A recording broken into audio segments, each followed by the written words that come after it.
Hey Weekend Overlanders, Dave at Weekend Overlanding. So here I am again, making a quick video. I just made a video earlier, and it was about a 10-minute video, and that one covered the Caffeine Caravan. The Caffeine Caravan is our monthly event where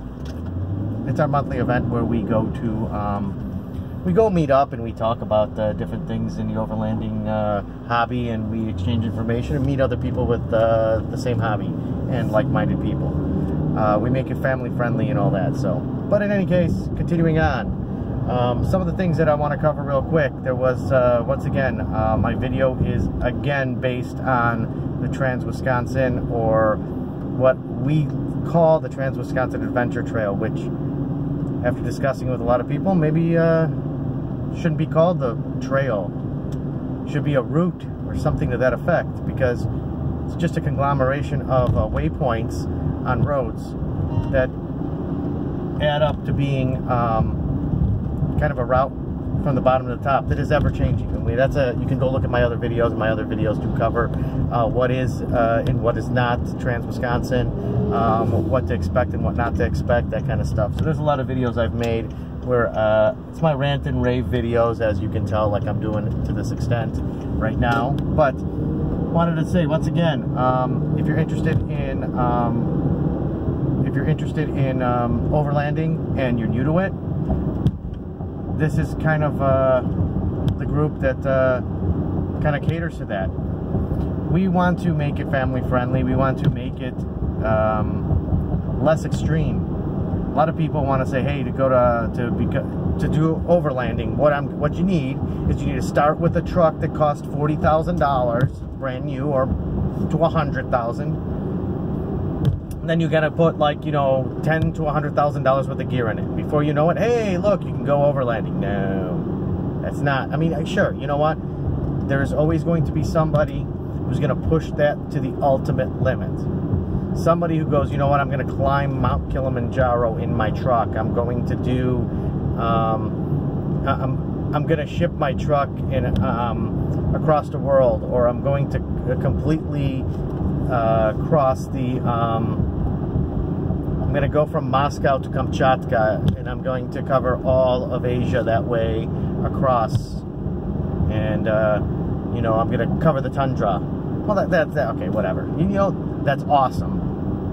That's kind of, for some people, bucket list stuff. And you know what? That's great. But what I want people to do is, I want people to make the shift to from saying, what kind of gear do I need to do this? What kind of vehicle minimum do I need to do this to? What is the trail, or what is the route I'm going to take that's going to fit what I have in a vehicle? That's a very, very, very different thing. One of them is, how far do I have to build my vehicle, and what do I have to do, and how much skill level do I have to be at to do this? Opposed to the other one is, what route should I choose? And how should I build my route to be the most enjoyable with the equipment and the vehicle and the skill level I've got? A lot of people want to always talk about trails, you know, Poison Spider, Rubicon, Moab, you know, the Lion's Back, and this trail and that trail, and you know, the mother trail for the 2-month run that you can make from the what are they calling it, the Trans-American Adventure Trail, and then the Trans-Wisconsin, and all those other different trails. Now, the one major thing about that is those are just somebody else's maps put together. Part of overlanding isn't just covering somebody else's tracks, see, or their route, because you have to understand the part of what the simplest way of explaining it is, is overlanding is adventure travel where the route and getting there can be more important and more enjoyable than the actual destination. It's always great to have a destination where that destination might be something super exciting. I mean, to give you an example, you know, I mean, you could say, hey, I'm going to pick Mount Rushmore or Devil's Peak, or I'm going to go pick the southernmost point in the United States, or I'm going to do something to that effect. So whenever you do pick a run like that, you know, that's what differentiates road trip from overlanding. That's pretty much it. A road trip is, I want to go see this place, so let's get on the map. Let's take the interstate. Let's try to get there as fast as possible, or as most expeditiously as possible. With you know, we might stop and see a few things on the way, but mainly I'm going to be driving on super slabs, 3-lane, you know, 6 lanes across, 4 lanes across highways, just ripping away. Overlanding is sort of the same thing, with one major change. And let me see if this works. Is that better, guys? I think that video looks better there. It was a little blown out now. So anyway, so the big major change that I'm discussing comes down to a simple idea that even though it can be very important to what destination is, it can be not important at all. You can go pick a point on the map that looks cool, and I just want to get there. And I'm going to take the road less traveled. The road less traveled can get to the point in some places still where it's an unpaved route. This is where your vehicle has to be different. This is where people mistake 4x4 and off-roading for overlanding. Overlanding has elements of off-road, will have parts of off-road, but isn't necessarily all off-road, or any off-road, depending on the way you build your trail.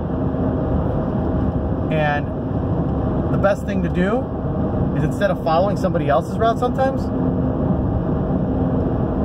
is to sit down with a map and try to figure out how to get to somewhere without using the main roads, using the road less traveled, and building your own adventure, and not just, it's the difference between, let's say, and I'm being extreme at this, but it's like 4x4, they go to what they call a trail or a 4x4 park, which is basically an amusement park. It's not real. It's artificially put, or even if it's natural, they chose this route to challenge you. You know exactly. You're going to look, you go, oh, hey, you know, on this trail, we're going to get to this one spot. And when we hit this one spot, what we're going to do is there's a whole bunch of sewer piping, and we're going to drive over sewer piping. Okay, that's your thing, that's great. I'm not going to take away from that, but that's not overlanding. So in overlanding, it's part of taking a trail, looking at a map, you know, whether it's nav software or a paper map, and then going across and saying, hey, you know what? I want to get there from here. The highway goes that way. But check this out, there's a whole bunch of little roads that go all the way up here and kind of do that. I'm going to map it on those roads, and I'm going to try to take those roads. And if I fail because that road is closed or that road is impassable, then we turn around and we find another way around. That is overlanding. That's it. Being able to see things that you're not going to see from the highway. Instead of billboards, seeing a herd of deer, seeing animals, seeing all this beautiful things. We've lost a lot of that as the highways got bigger, as populations started to build. When I was a small child, we used to travel the United States all over, every opportunity we could. Used to spend a month or so on the road at times. When I was, well, the first trip that my family did with me, I was a couple of months old. And it was out of the country. It was a drive into Canada. We had a van. It was a 77 van. It was a Ford. And believe it or not, I had it until just about a year or so ago. Just couldn't keep moving it around from place to place to place to place. Realized it was more of an emotional attachment than a logical one. But anyway, so it's being used by somebody else now, and I hope they're happy. So it was a good van, and it had only about like 55,000 miles because it was only used for this particular travel. So for the first few years, it was used as for travel for my family, and we camped out of it. It wasn't four-wheel drive. Didn't need it. Made it through every back road we needed to. Traveled 2 lanes, highways. We've done almost every state with that van. And then from there, we moved on to doing it with other vehicles. So when it comes to overlanding, don't let other people tell you what it's about. Don't let people say, oh, that's not what it's about. You brought a cell phone, or, you know, this or that or whatever. You know what it's about? It's about you enjoying with your family, with your loved ones, maybe even with yourself. Maybe you even say, hey, you know what? Overlanding to me is not about my family. Overlanding to me, you could say, is about getting away and spending any amount of time, whether it's a weekend away, whether it's a month away, weekend away or a month away. Time alone to clear your head, to be alone in the car. That's the possibility of how overlanding can be to you. Make it about you. Make it about your family. Make it about your wants.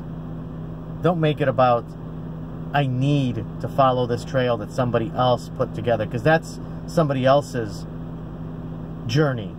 Take your own journey. Figure it out. And you know what? That comes with time. Maybe in part of what we're doing here with the taking roughly what the Trans-Wisconsin part of it, and making our own route, me spending hours and hours and hours with maps and all that. Part of that, you know what that is? That's us, me, Thomas, few in a group, helping other people understand and introducing people to what overlanding is, and explaining to them that you don't need 6 inches of lift and you know, a tent and all this other stuff.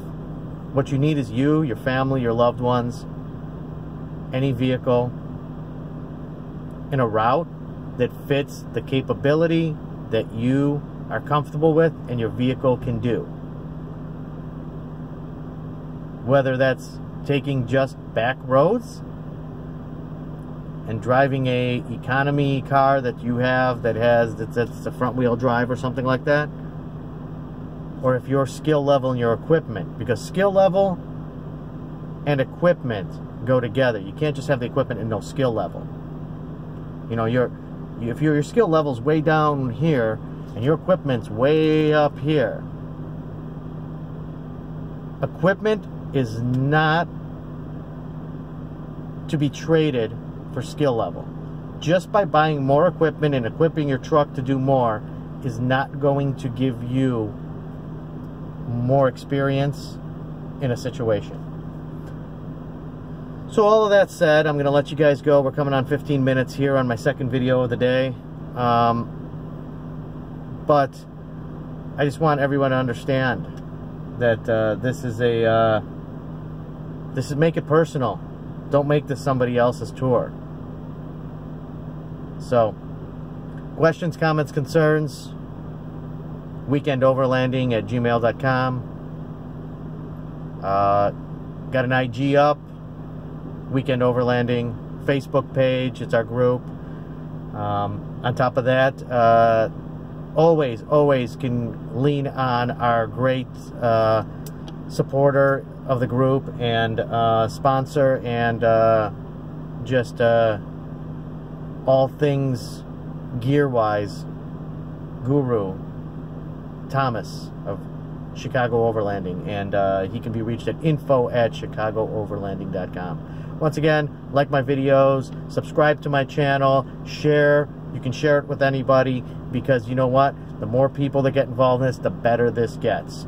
Everybody, remember, tread lightly, and thanks for watching my videos.